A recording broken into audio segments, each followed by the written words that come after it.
So today we're going to continue the discussion on sorting Magic cards. So let's say you have your pack of Modern Horizons 2. You open it and you pull out a fetch land.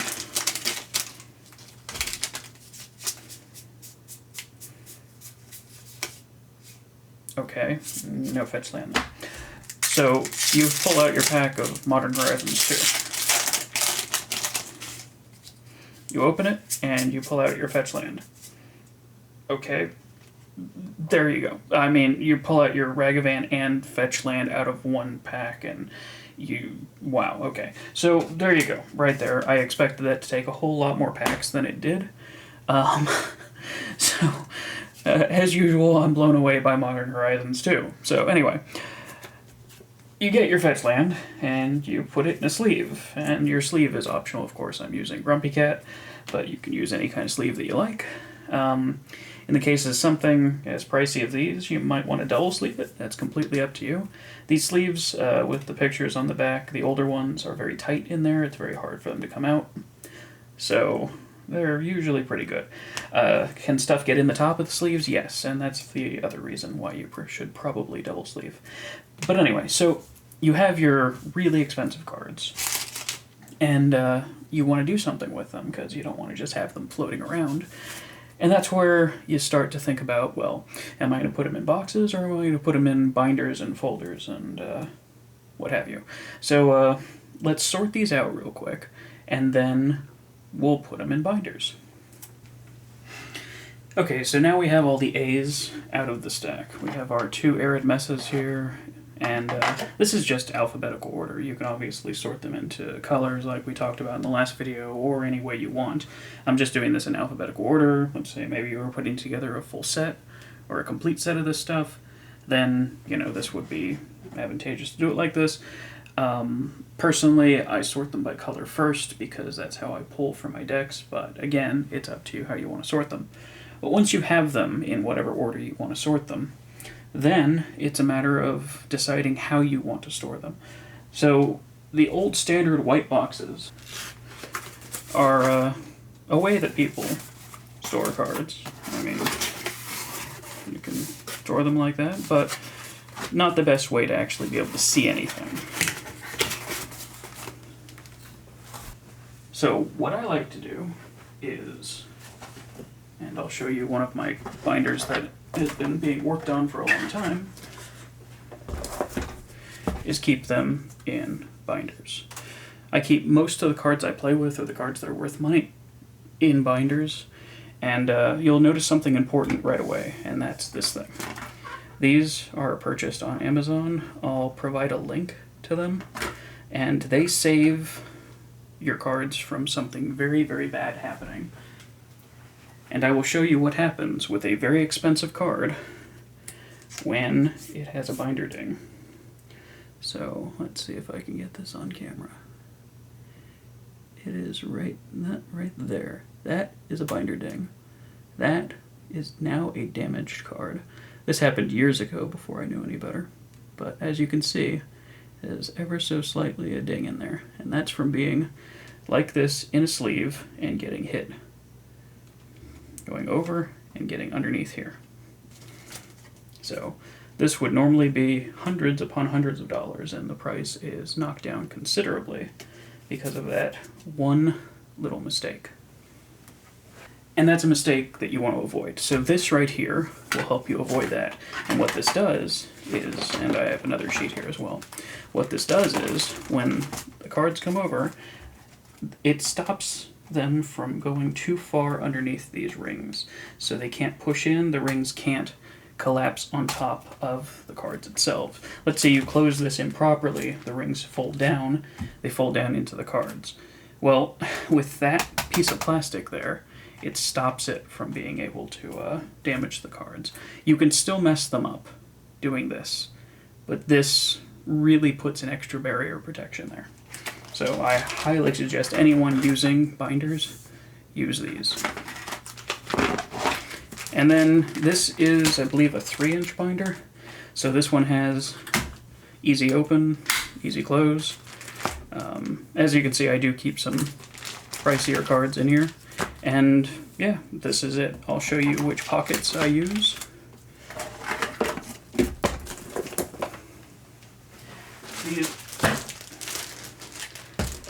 These are ultrapro 9-pocket pages.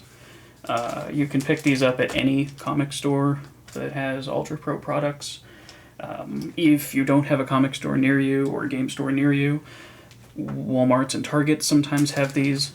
Be wary of knockoffs. There are lots of knockoffs out there, and they just don't have the quality that the ultrapro do. I don't have any of my old sleeves here, but I used to have some.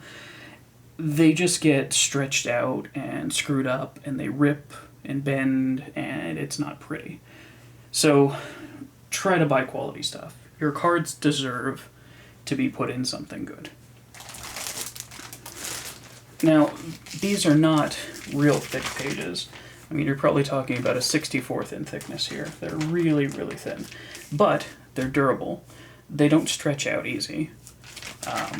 You can put 9 cards into a pocket and it won't damage it. Any more than that, and you're going to start to stretch it out significantly, and it's not gonna have the use it used to. But around 9 cards is about the max you can put into one of these. As an example, these pages have my foil basic land in them. So Zendikar Rising, we had a lot of foil basic land come out. So there's 2, 3, 4, 5, 6, 7, 8, 9. There's 11 in there. And I don't know if you can see it, but the pocket now has, you can almost see an outline of where the cards were because there's just too much in there, and so it gets stretched out. Now I know that would happen with these, and they're basic lands, so I'm really not too concerned about that. But if I had expensive or really expensive cards in here, I would definitely not keep that many cards in one pocket.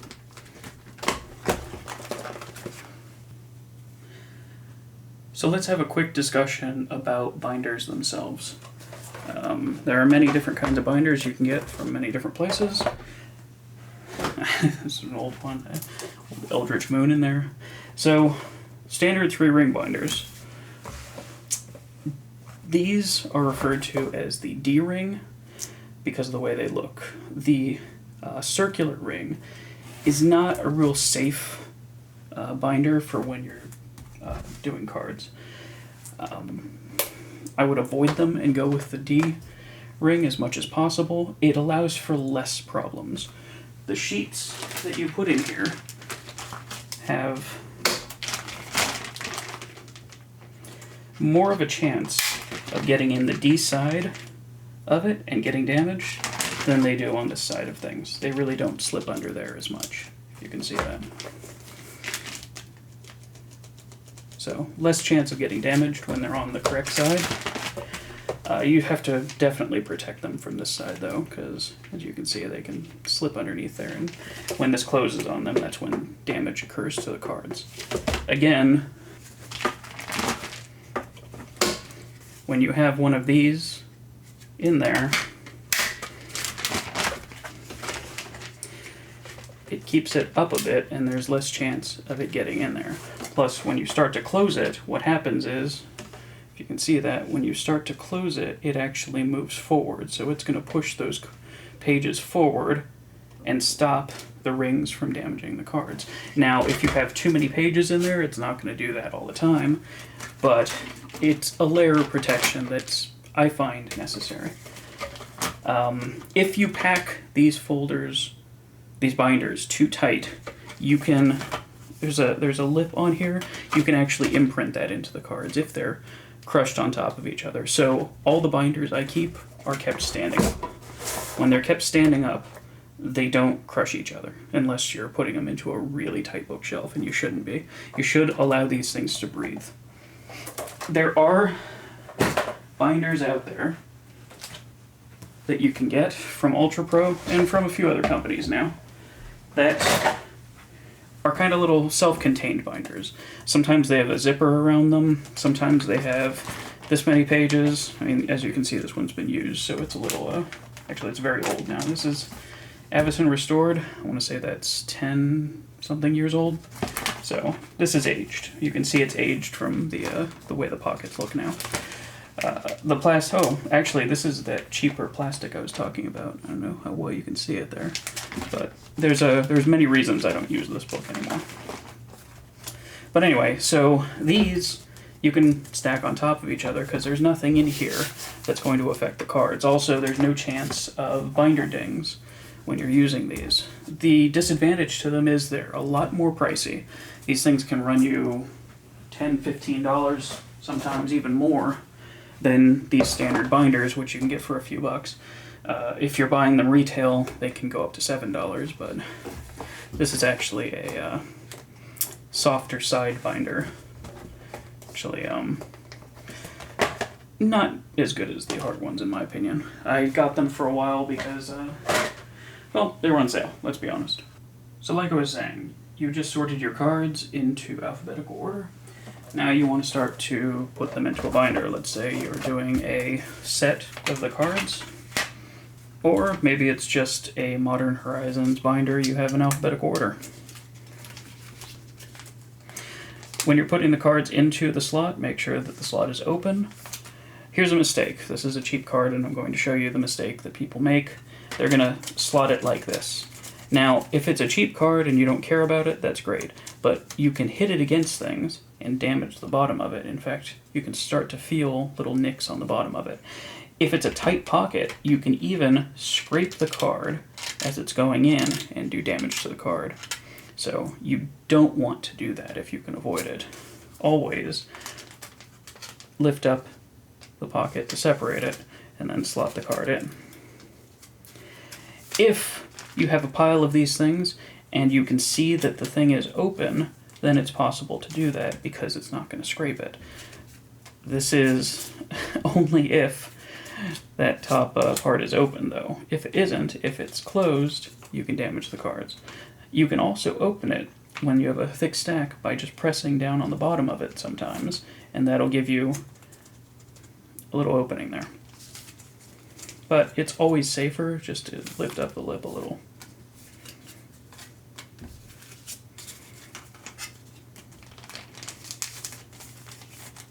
I know I have these out of order a bit, but that's okay. For the purpose of what we're doing, that's fine. Now, we're getting to the arid maces. In fact, let me just take these out of here so we can just do the arid maces. Sleeved cards do fit into these pockets. They fit in there just fine. The question is, though, if you want to put more than one, could you put another one behind it? It gets tight. You can do it, but it feels tight in there. And it makes it a little difficult to pull the one out because the sleeves rub against each other, so you're going to end up pulling both out at the same time. If you have expensive cards, I find it better. Double sleeve them and just stick them in one pocket. Make sure it's a tight pocket because you don't want them to come out. What happens to loose cards is they can shake out of this thing. These are new pockets, so pretty tight, so they ain't coming out easy. As you can see from just doing some shaking, nothing came out. There is some movement there. They are starting to come out at the top, but it's really pretty safe. As your pockets get looser from too much use, you do have shifting that can happen where things start to come out.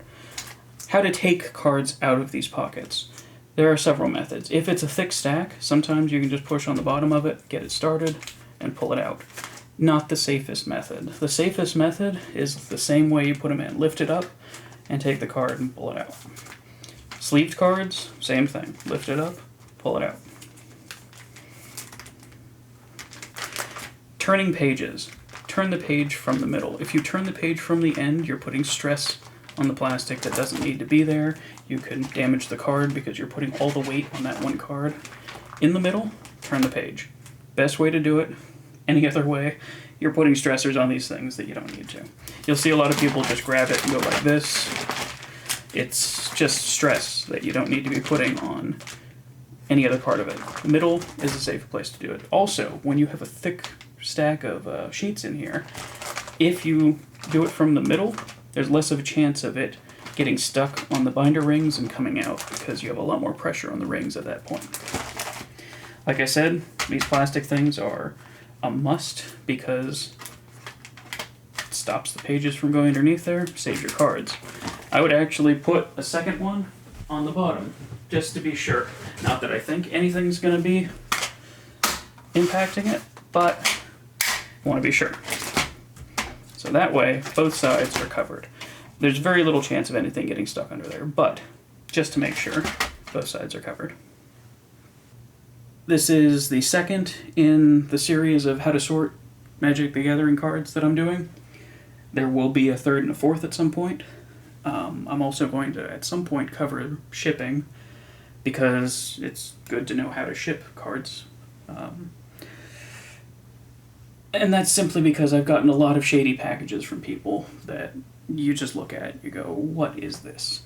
Some of the personalities on YouTube that ship products in a way that is sketchy. And they do it because they deal in such high volume that they don't care if one or two things gets lost or damaged.